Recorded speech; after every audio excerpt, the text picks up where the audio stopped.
Swayam Prabha. Digital India. Educated India.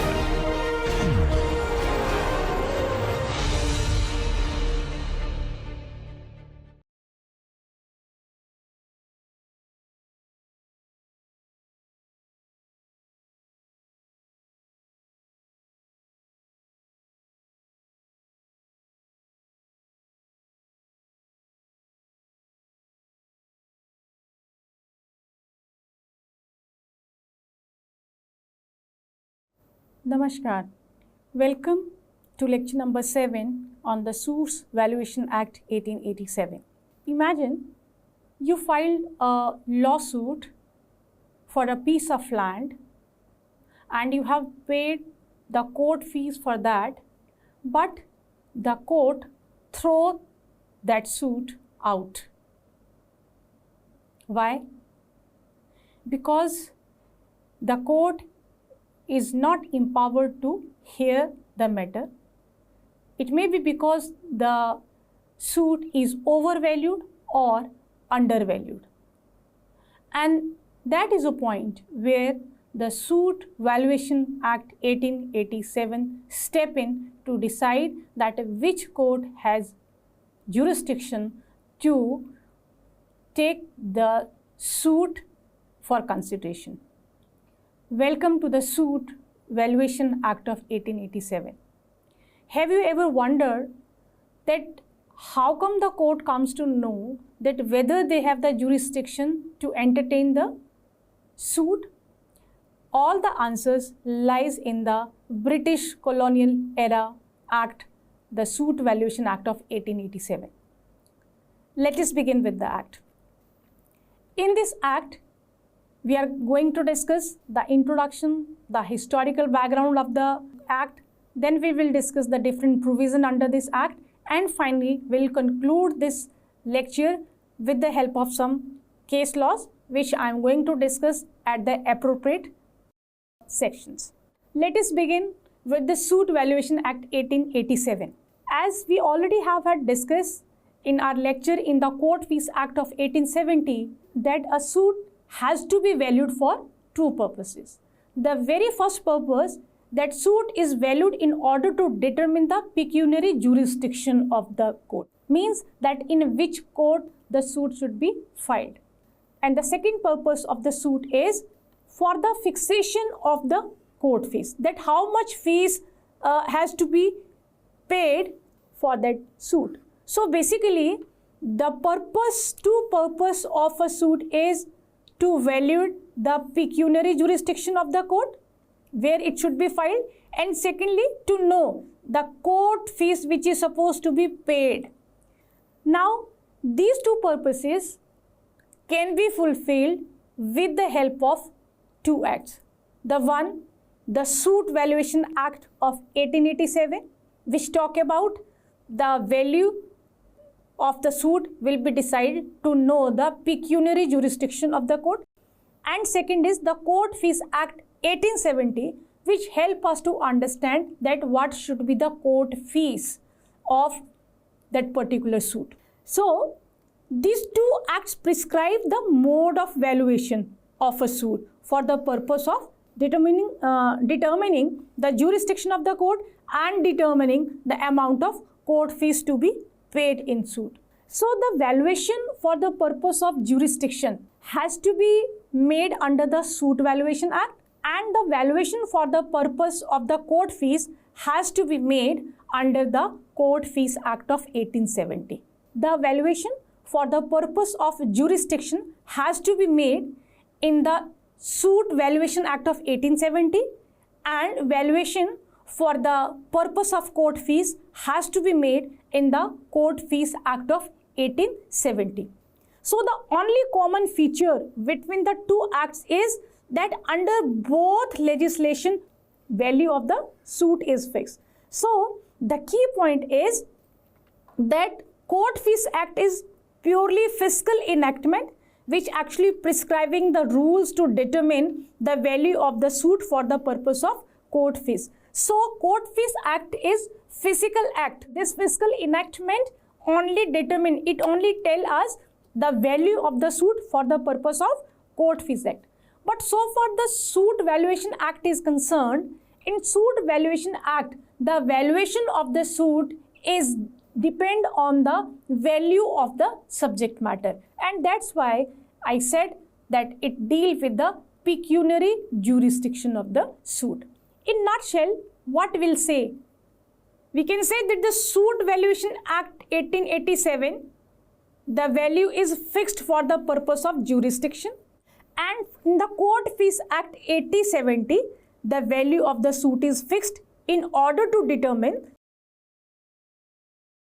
the amount of court fees to be paid to the court. So, Suit Valuation Act, the valuation is fixed for the purpose of jurisdiction, and in the Court Fees Act, the valuation is done in respect to the amount which is as a court fee. Moving further, you can compare this jurisdiction versus court fees. Now see, jurisdiction meaning authority of a court to hear a case. It means that Suit Valuation Act, it discusses about whether the particular court has a jurisdiction to hear the matter or not. And which law is governing this jurisdiction? We are discussing the Suit Valuation Act of 87. So far the term court fee is concerned. Now court fee meaning it is the money which is paid to access the court.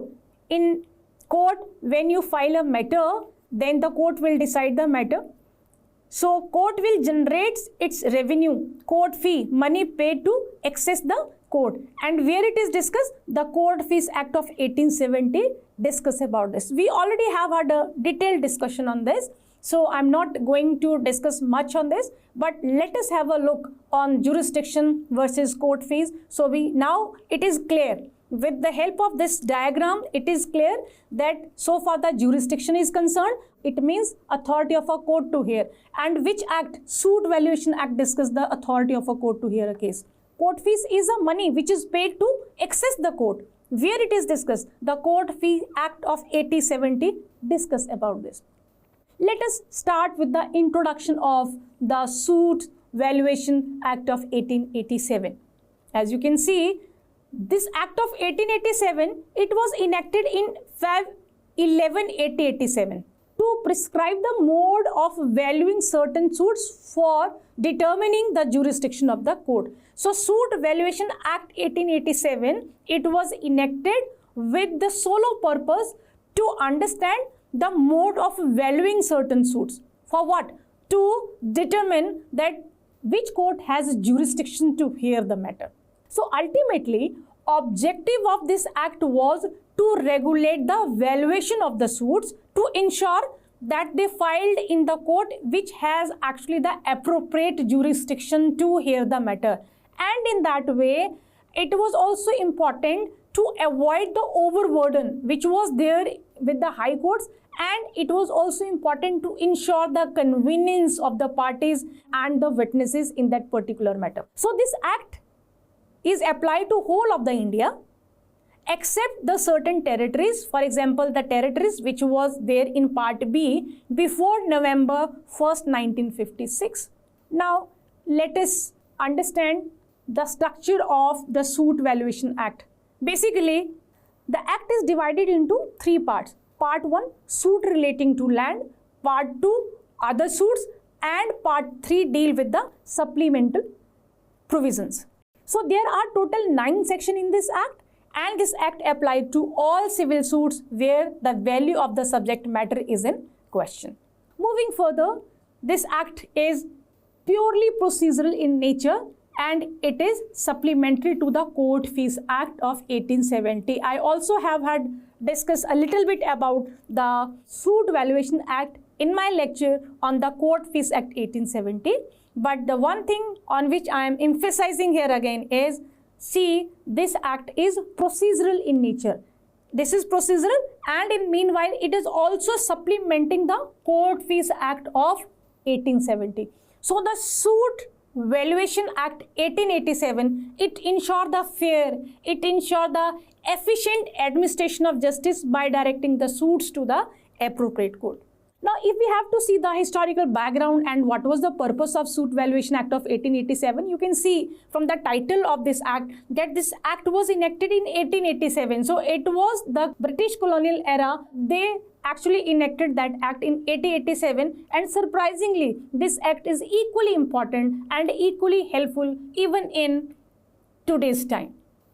Now, when we see the historical background of this act, let us understand that the emergence of valuation of suits as a codified law has been happened in the 19th century. What does it mean? That before this, there was no codified law to understand the valuation of a suit.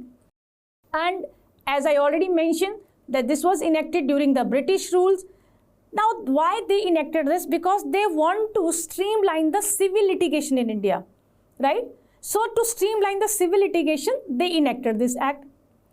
Why they feel that it is important to enact the Suits Valuation Act? Because there was no uniform system for valuing civil suit. So each province, they follow its own practice. Because no uniformity was there, each province followed their own practice, and that's why there was a lot of confusion, form shopping, and inconsistencies in deciding which court has the jurisdiction to try a case and how much court fee should be paid for that. And that's why, to remove the confusion, form shopping, and inconsistency, this act comes into existence. So, with the aim to address the all inconsistencies, the Suit Valuation Act, which led to jurisdictional dispute and delay in justice delivery. That's why, to avoid this delay and conflicts, this act was enacted in 1887. Now, this act is extended to various regions through notifications and amendments. You can see I have mentioned in that, for example, in the Gujarat Act 31 of 1964, Madhya Pradesh Act 23, 1958. So through notification and through amendment, this act was extended in almost every region of India. So now we need to understand with this background, okay, fine, now we know that this act was relevant that time in 1887 onward. The Suits Valuation Act is still relevant and now in the present time. But now we need to understand that what the Suit Valuation Act did. Basically, this act standardized the method of valuing suits for jurisdiction purpose.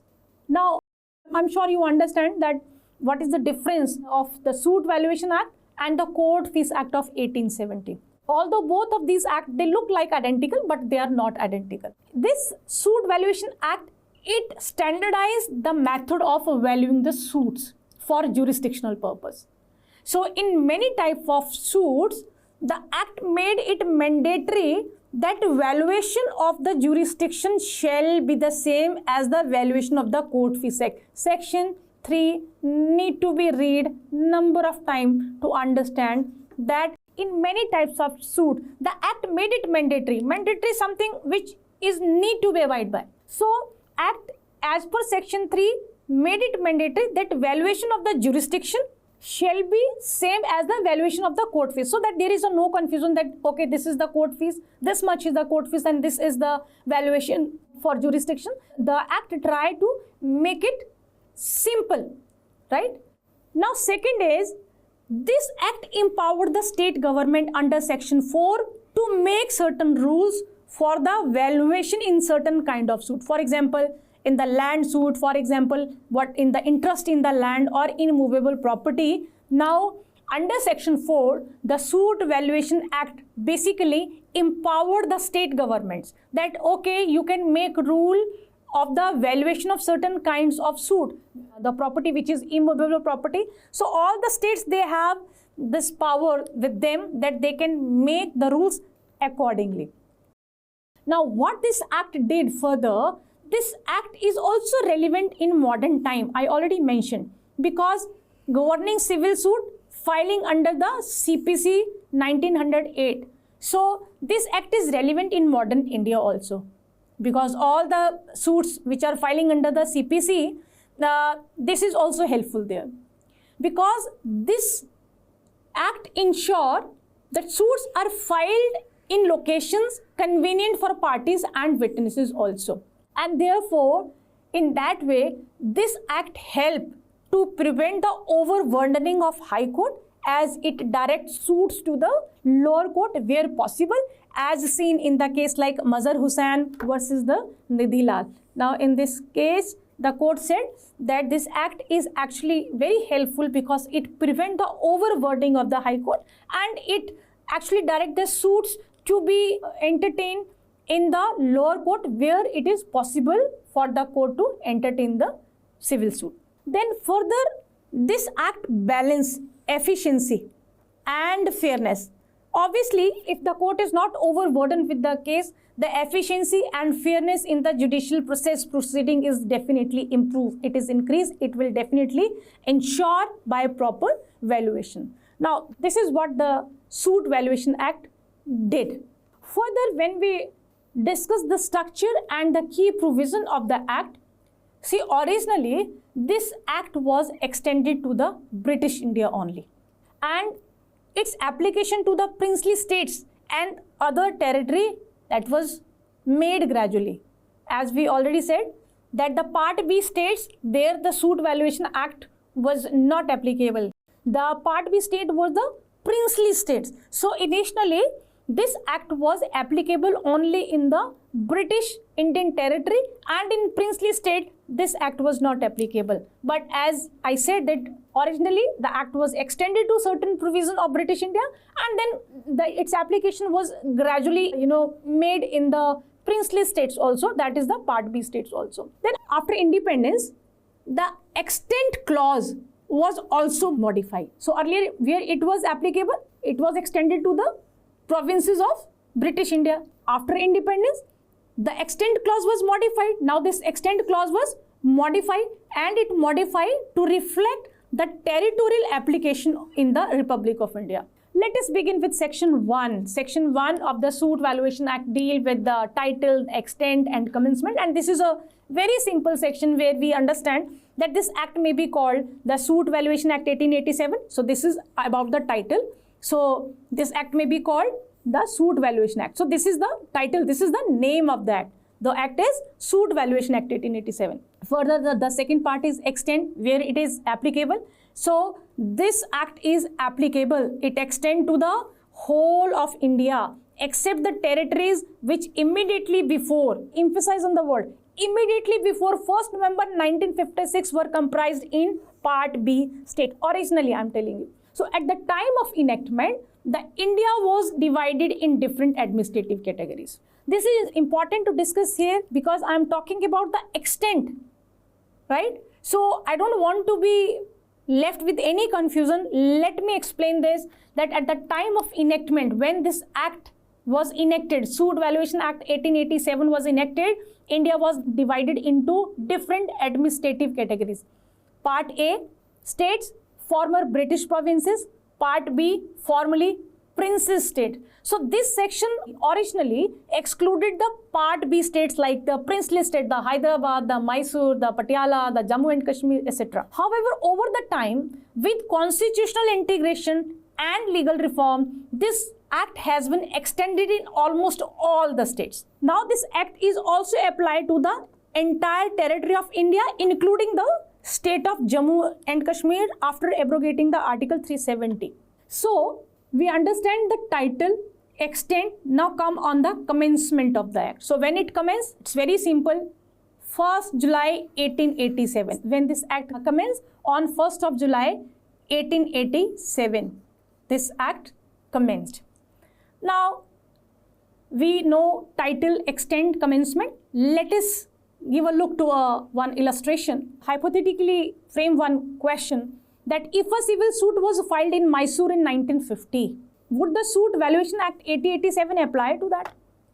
You can see the answer on your screen, and I mentioned here no. Why not? Because the few minutes back I said that the whole India, it was apply extent except the territory which immediately before 1st of November 1956 were comprised in Part B state. And you can see here the princely states were there in Part B state. Hyderabad, Mysore, Jammu and Kashmir, which I mentioned, they were the Part B state. So when I ask that if a civil suit was filed in Mysore in 1950, would the Suit Valuation Act 1887 apply to this? The answer is no. Why no? Because Mysore was a part of B state and the act did not extend there in 1950. However, after the State Reorganization Act, the act is gradually became applicable there also. Now let us again see extent and commencement of Part B. So this is important here only in reference to that this part shall extend to such local area and come into force therein on such date as the state government by notification in the official gazette direct. So my point here is that this part is extend to such local area, means the local area which the state government notified in its official gazette that in particular district and even in that district in that particular area. So that is the local area. How we come to know this? This part shall extend to such local area. The language of the section 2 said this part shall extend to such local area and come into force therein on such date as the state government by notification in the official gazette direct. So if it is mentioned in the official gazette that in that particular area this act come into force, then it will be covered under the Suit Valuation Act. Now, so this is the part 1 suit relating to land. So we are discussing the part 1 suit relating to land. So, and with this and in any such notification, so the notification that the official gazette notification and further the section said any such notification the state government may direct that provisions of this part shall apply only to such classes of the suits and with such exception as may be specified in the notification. See, this is the totally, you can say, the discretion, or it is with the state government, that state government through its notification direct, okay, this act is applicable or enforced in that particular local area, and this act is only applicable only to such class of suits, maybe the land suits, maybe the movable property suits, maybe the immovable property suits, right? So section 2 mentioned that this act is applicable, it is enforced for that local area which is specified in the official gazette, and it is applicable to such class of suits and with such exception as may be specified in the notification. Let us explain you that this section 2, it relates specifically to part 1 of the act. Why I am saying this? Because I already mentioned here that this includes section 3 to 5 and it deal with, see, extent where this act is applicable. Part 1 of the act said that it will apply only in those areas where the state government notified that its applicability. Further, it gives power to the state government to selectively apply the provision of the act to a specific region within the state.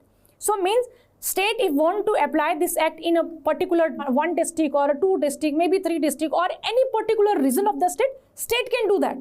Okay, this is the discretion, this is with the state want, they can change this, they can notify this in the official gazette. Now, so this is, I want to emphasize that it gives power to the state government to selectively apply the provision of the act to specific region within the state, and this act does not automatically apply everywhere at once. The reason is because the state government want to apply this act in any particular region area, they can do this through the official gazette. So what does it mean? That if this act is enforced in the particular state, it doesn't mean that automatically the act is applied in all over the state. No, it is not say, it is not automatically applied everywhere at once.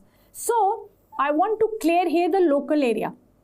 It come into force in a local area only when the state government issue a notification in the official gazette. So state government can decide that in which particular part of the state they want to enforce or apply this Suit Valuation Act of 1887. Now state government can decide that the act will only apply to certain type of suits. I already mentioned land disputes, suits for money, etc., and also apply the act with specific exceptions. So this is totally depend on the state government, that it is in their discretion that the state government can decide in which type of suits the Suit Valuation Act is applicable. Whether this will be applicable to the land dispute or suits for money, etc., or what type of a suit should be accepted from this is totally and exclusively the area of the state government to notify or choose, and this is what they do by the official notification. And then there is one more question here. Give a reading to this question. Can the Suit Valuation Act 8087 be applied to only one district in a state? Now, after giving reading to section 2 of Suit Valuation Act, we can say yes, because just a few minutes back we were talking about that state government notify the act's applicability to any local area, even in a one district. So this is possible that the Suit Valuation Act 8087 be applied only one district in a state, maybe two districts on a state. So its applicability to any local area is decided by the state government. State government will notify the applicability of this act in a one district, two district, or maybe in any particular area through a official notification in the state gazette. Now, continuing in part 1, suit relating to land, let us understand what is there in section 3. The reading of section 3 is about power for state government to make rules determining value of land for jurisdiction purposes. So till now, I am sure that all of you understand that the Suit Valuation Act is about the valuation of the pecuniary jurisdiction. As per section 3, the state government may make rules for determining the value of a land for the purpose of jurisdiction in the suit mentioned in the Court Fees Act 8070, section 7, paragraph 5, 6, paragraph 10, clause D. We already have had a very good discussion on section 7 when we were discussing the Court Fees Act 1870. Let us understand this subsection 1. It is the state government who may make rule for determining the value of a land for the purpose of the jurisdiction in the suits mentioned in the section 7 in the Court Fees Act of 1870. The rules may determine the value of the class of land or any interest in land in the whole or any part of a local area, and may prescribe different value for different places within the same local area. In a simple word, want to say that, in a particular local area, all the land is having the same value. It is not so. The land which is very close to the national highway, the market value of that land is much more than comparison to the land which is there in the remote village area, right? Now, keeping this example in mind, if you give a reading to subsection 2, it said the rules may determine. Which rules? The state government is making rules for determining the value of land for the purpose of jurisdiction. Now, subsection 2 said the rule may determine the value of any class of land or any interest in land, where in the whole or any part of the local area, and it may prescribe the different value for different places with the same local area. So the possibility is there, the area is same, but the value of the land is different portion of that local area.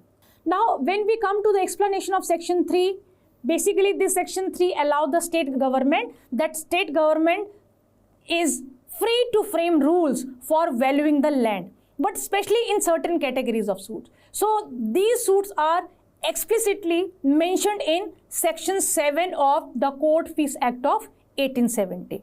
Now give a look to this diagram, this comparative chart, the paragraphs of section 7 Court Fees Act, because if we want to understand what is there, the explanation of section 3, it is important to understand what is there section 7, though we already have had a discussion on that. So let us see the references, paragraph number 5. What type of suits paragraph number 5 in Court Fees Act 8070 is talking about? Suits for possession of land, building in garden, etc. Paragraph number 6, suits to enhance or reduce the rent or assess rent. Paragraph number 10, clause D, talk about suits for possession of a share of immovable property as a co-owner or tenant in common. So this means that these are the land related suits where the valuation is not obvious because the subject is immovable property, not money. So the state government may be fixed a method by rules ensuring that there is uniformity, there is a fairness in determining the jurisdiction of these suits. Further, let us understand this with the help of example. Now, as I mentioned here, the paragraph number 5, suits for possession of land, building, garden, etc. Now our example is on paragraph number 5. Let us see the suits for the possession of land, paragraph number 5. So there is he filed a suit for the possession of 2 acres of land. How much land? 2 acres of land. Now this suit falls under paragraph number 5 of section 7, Court Fees Act of 1870. Now let us assume that the value is 10 times the annual land revenue. What is the annual land revenue from this land is 1500. So when I said 10 times, so it means that 1500 10 times it becomes 15,000 rupees. It becomes 50,000 rupees. So what will be the jurisdiction value for this suit? The jurisdiction value for this suit is 15,000 rupees. So suit must be filed before a junior civil judge. If jurisdiction allow, then this matter will go to the junior civil judge. And now we'll take one more example. When the suit for rent enhancement, paragraph number 6, I'm taking you back there, paragraph number 6, suits to enhance or reduce the rent or assess the rent. And if it is so, let us take this example, suit for rent enhancement, paragraph number 6. Now, let us assume that there is a one landlord and he filed a suit to increase the rent because the tenant, he is residing in his premises for a very, very long time. But on the request of the landlord, he has not increased the rent. And finally, he filed a suit to increase the rent. So, in this example, a landlord, he filed a suit to increase the rent. How much rent the tenant was giving him? The 500 rupees. And how much rent he want to increase? Actually the 2,000 more. So 5,000 to 7,000 he want to get rent from the property. So finally when he left with no option, what he did? He filed a suit. So when the landlord filed a suit, we understand that okay fine, under the Court Fees Act section 7 paragraph number 6, this suit will fall under paragraph number 7. Now let us assume that the state rules say, we assume this is the hypothetical situation. It may be changed from one state to another state, but for this particular matter, we assume that the state rule is enhanced rate is 7,000. Enhanced rate is 7,000. What is the original rent? Original rent is 5,000. And what is the difference? The difference is of 2,000 rupees. Now, the enhanced rate 7,000, original rent 5,000, difference is 2,000. For 12 months, it will be 24. So for 12 months, how much rent he want to increase? 2,000.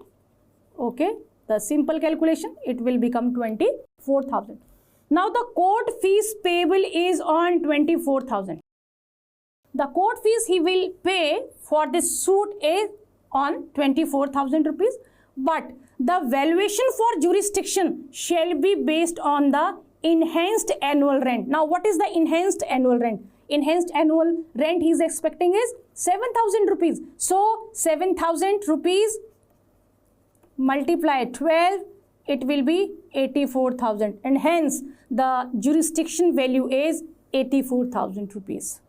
Very quickly, a landlord filed a suit to increase the rent from 5,000 to 7,000 rupees. This fall under the paragraph number 6, section 7 of the Court Fees Act of 1870. Now, we assume that the state rule say that the enhanced rent is 7,000, the actual original rent is a 5,000, the difference is 12,000, and then we calculate the difference of 2,000 for 12 months, it is the 24,000 rupees. So, the court fees in this suit will be payable for 24,000 rupees. So far, the jurisdiction value is concerned, it comes, the rent which you want to increase is 7,000, 7,000 multiplied by 12, it become 84,000, and hence the jurisdiction value is 84,000 for this suit.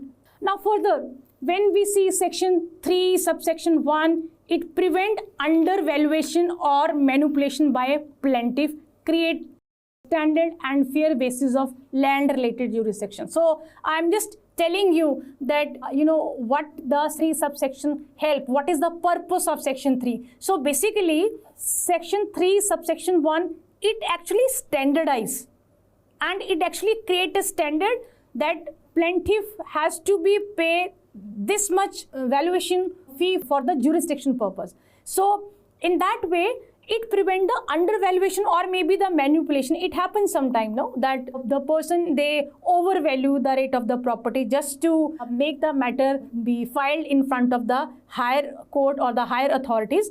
So explanation to section 3 subsection 2 said this subsection 2 actually expand on the rule making power of the state government, which is given in section 3 subsection 1.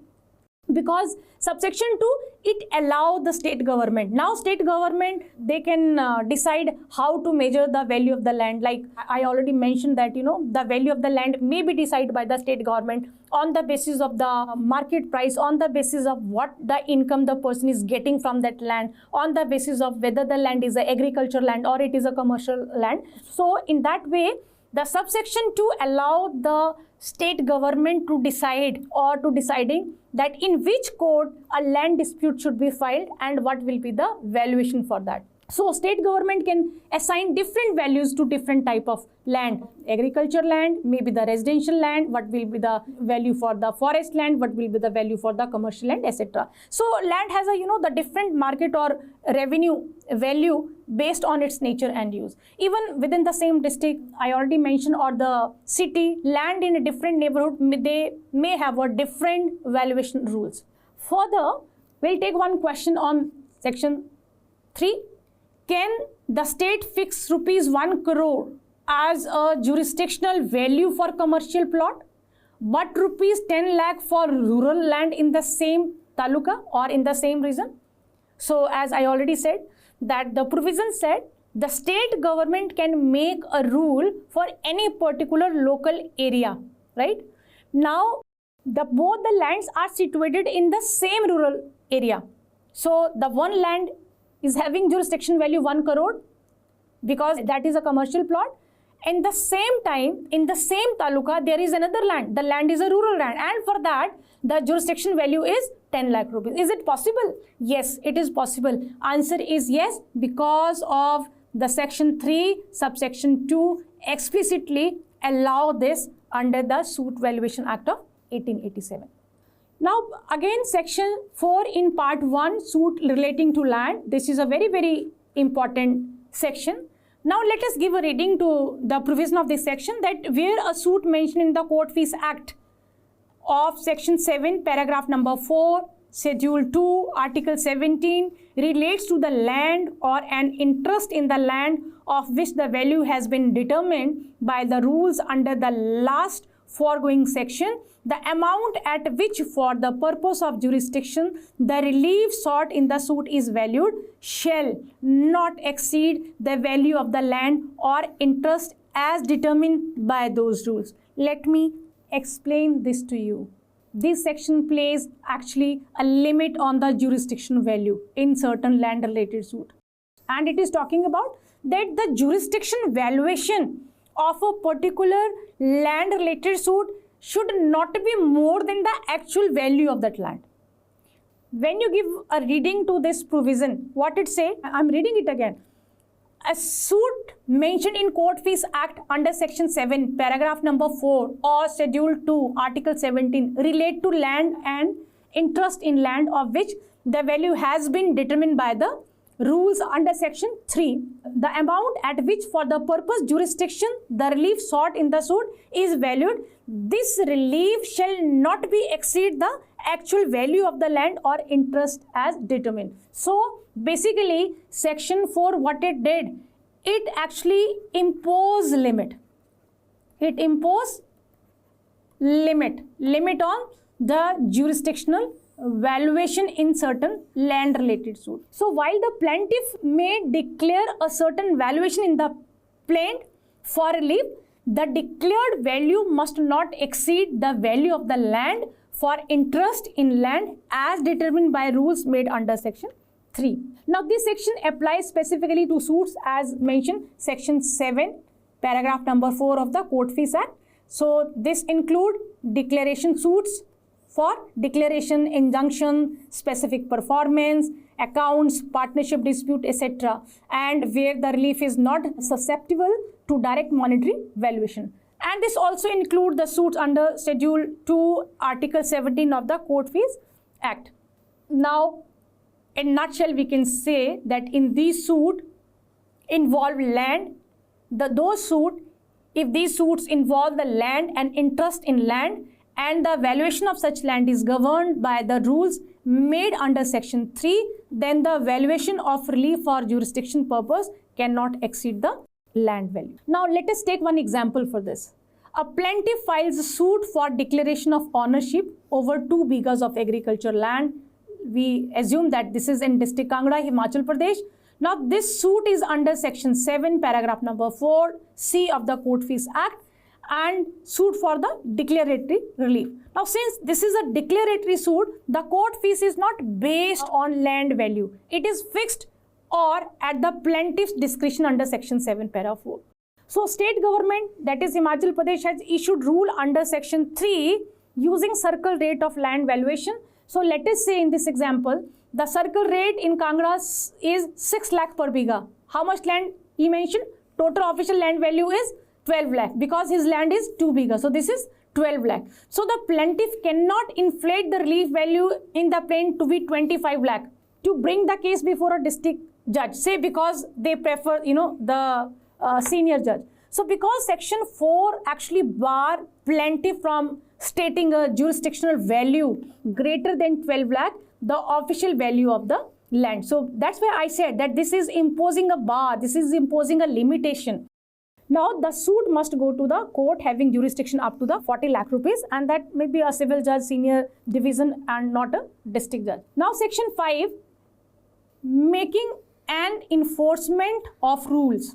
The state government shall, before making rules under section 3, consult the High Court with respect thereto. Of course, this need to be very important provision, because before making an enforcement of rule, the state government is supposed to be consult the High Court. A rule under this section shall take effective till the expiration of 1 month after the rule has been published in the official gazette. Now we can say that under section 5 consultation, the state government makes any rule under section 3, it need to be take consultation from the High Court. So before the state government make any rule under section 3 which deal with the determining the jurisdiction value of the land interest in the lands for specific suit, so it must be consult the High Court. So far subsection 2 is concerned, once the rules made under section 3, they finalize and they publish in the official gazette, they do not come into force immediately. This is very important. Sometimes this become a part of the exam, competitive exam. Once the rules which are made by the government, state government, with the consultation of the High Court, they are notified in the official gazette, they are published in the official gazette, they do not immediately come into force. So there is a waiting period. What is the waiting period? The waiting period is a 1 month before the rule actually become effective. And what is the reason for that? Reason is that time slot of that 1 month make the legal practitioners become acquainted with the changes that has been made. It make ensure the public notification about the changes which has been made.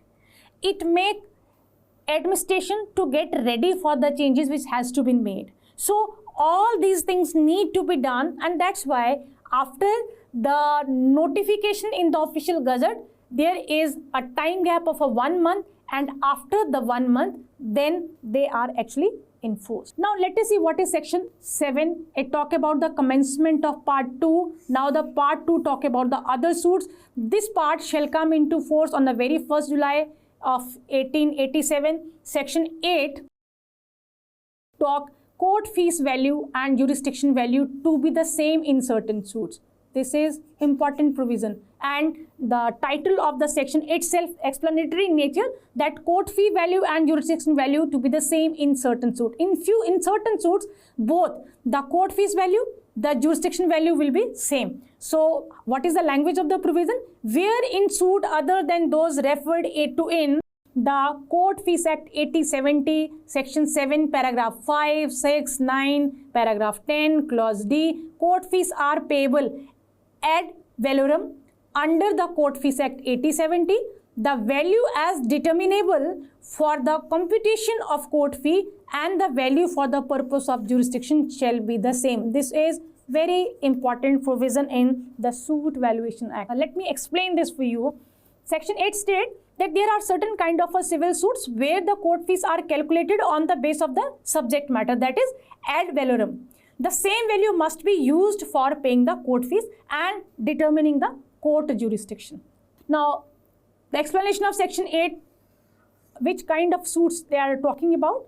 The provision said, Section 7(4), the suit for possessing the land of the house. So, what we said? The provision said that civil suits where the court fees, how it is calculated? The court fees calculated on the basis of the value of the subject matter, that is ad valorem.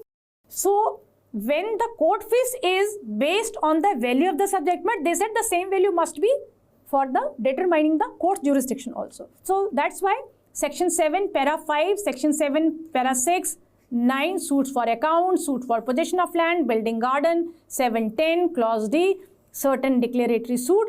In all these suit, the value for suit for the court fees and the jurisdiction valuation, they remain same. So, in these excluded categories, separate value may be used by the court fee and jurisdiction. Now, in these excluded categories, separate value may be used for the court fees and jurisdiction. Now, but for all other ad valorem suit, for example, money suit, the value must be identical. Now, let us take one example.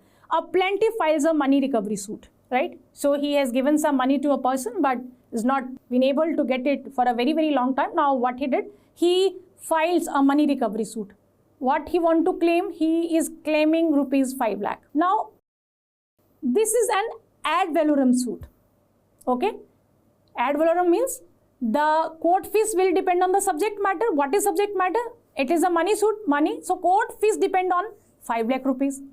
Under Section 8, court fees must be paid on 5 lakh rupees and jurisdiction value is also on the 5 lakh rupees. Now, I am sure you get it what the Section 8 is talking about. So, the case would go to the court that has the pecuniary jurisdiction over 5 lakh, say it may be the district judge. So, this is about Section 8. Section 9, I talk about determination of value of certain suits by High Court. So, there are certain suits where the value is only determined by the High Court. The language said where the subject matter of the suit of any class other than the suits mentioned in Court Fees Act, Section 7, Para 5, 6, Para 10, Clause D is such that in the opinion of the High Court, it does not admit of being satisfactorily valued. The High Court may, with the previous sanction of the state government, direct the suit that the class shall, for the purpose of the Court Fees Act and for this Act and of any other enactment for the time being in force, be treated as if their subject matter were of such value as the High Court thinks fit to specify in this behalf. Let me take a pause and let me explain you further that Section 9 is similar in sense to earlier provision which we discussed, Section 5. But it extends the High Court's power assigned deemed value for, and that is court fees purpose, jurisdiction under Suit Valuation Act and any other law where the suit valuation is relevant. Now, we have case Maya Devi versus Lalita Prasad. Here the plaintiff filed a suit for cancellation of a deed and declaration of the status. Defendant contested that jurisdiction of the civil suit based on the valuation. But Allahabad High Court held that where a suit subject matter cannot be satisfactorily valued, Section 9 apply and hence the High Court can direct the deemed valuation to be used uniformly. Section 11, it is fall in Part 3, that is the supplemental provision. So we can say that Section 7 is talking about the procedure where objection is taken on appeal, revision, that a suit or appeal was not properly valued for the jurisdictional purposes. So this section deal, with the procedure and conditions which are raising an objection on appeal revision, that a suit or appeal was incorrectly valued for jurisdictional purposes. I mean for the pecuniary jurisdiction. So the appellate or revisional court will not entertain objection that suit or appeal was overvalued, undervalued, unless the objection was raised as at earliest stage. So it means that whosoever is raising this objection, they has to be raised it on a very earliest stage. So in a trial court, before or at the time of framing issues, or in appeal, in the memorandum of appeal. If the objection was timely, but the appellate court find that no real prejudice occurred, then the case can be decided on the merit, which may proceed without remanding. So if the objection was timely and prejudice is shown, the court may either remand the case, to the proper court. Second, court may refer the issue for the trial. And thirdly, the court may call for the additional evidence if possible. And then we have the last section, section 12. It talks about the proceedings pending at commencement of part 1 or part 2. See, nothing in part 1 and part 2 shall be construed to affect the jurisdiction of any court with respect to any suit which is instituted before the rules under part 1 or part 2 when they come into force in the state, or with respect to any appeal which is arising out of such suit. So, to protect the jurisdiction of the court in ongoing cases, when the part 1 and part 2 of the act was not come into force in that particular state. So, in that particular situation, the section 12 ensure that new rules do not apply retrospectively to the pending matter. So, in nutshell, we can say that we need to understand that the Suit Valuation Act 8087 and the Court Fees Act 8070, they look identical, but they are not, because the Suit Valuation Act 8087 is purely based on the pecuniary jurisdiction of any suit. It talks about the pecuniary jurisdiction valuation of particular suits. So that's all in the Suit Valuation Act 8087. Thank you.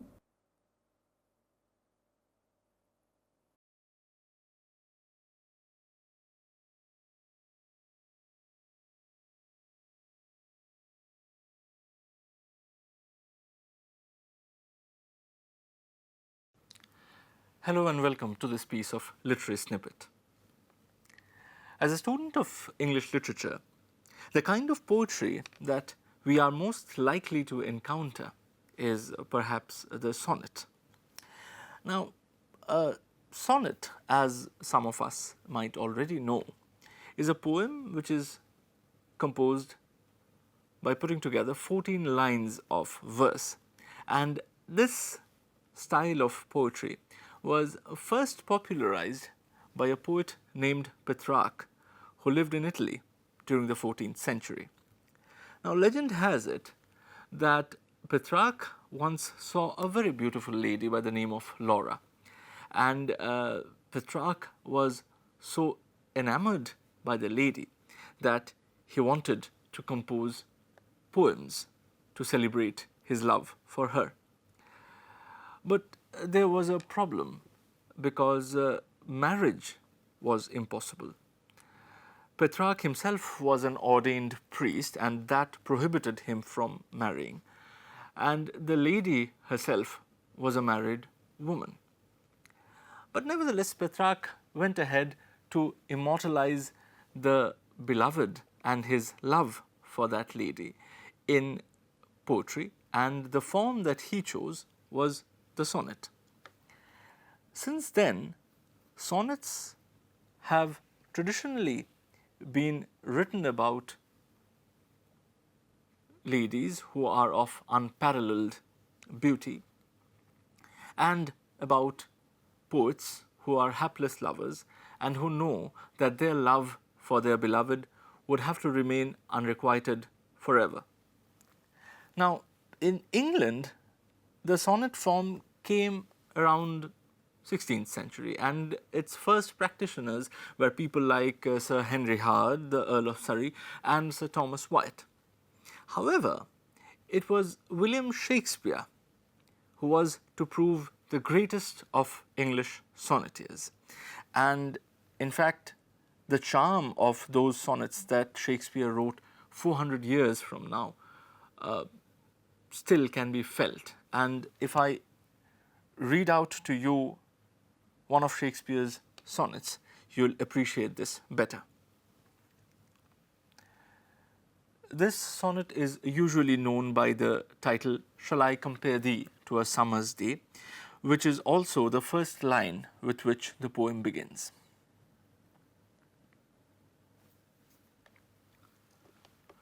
Shall I compare thee to a summer's day?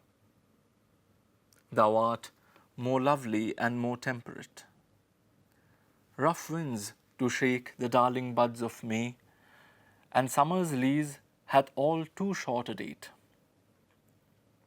Sometime too hot the eye of heaven shines, and often is his gold complexion dimmed, and every fair from fair sometime declines, by chance or nature's changing course untrimmed. But thy eternal summer shall not fade, nor lose possession of that fair thou owest. Nor shall death brag thou wanderest in his shade, when in eternal lines to time thou growest. So long as men can breathe or eyes can see, so long lives this, and this gives life to thee. Now, as you might have noticed, that very much like the Petrarchan sonnet, this poem too speaks of an idealized lover who is more beautiful than a lovely summer's day. But also notice how, in the last few lines, the poem subtly shifts from praising the beloved to praising the poet himself. It is the poet who is going to produce the lines of poetry which will preserve the beloved's glory forever. And people will continue reading them even after the beloved has died. As the last couplet of the poem suggests, so long as men can breathe or eyes can see, so long lives this. And here this, of course, refers to the verse that Shakespeare composes and which we are reading today, 400 years later. So long lives this, and this gives life to thee. Shakespeare is well known for these kind of subtle plays with the conventions, these kind of subtle reversals of what is expected conventionally. But nothing is more striking than the sonnets that he composed on a dark lady. In these poems, we do not meet the traditional fair, idealized beauty, but rather a woman whose appearance might even be described as ugly. Here is a sample.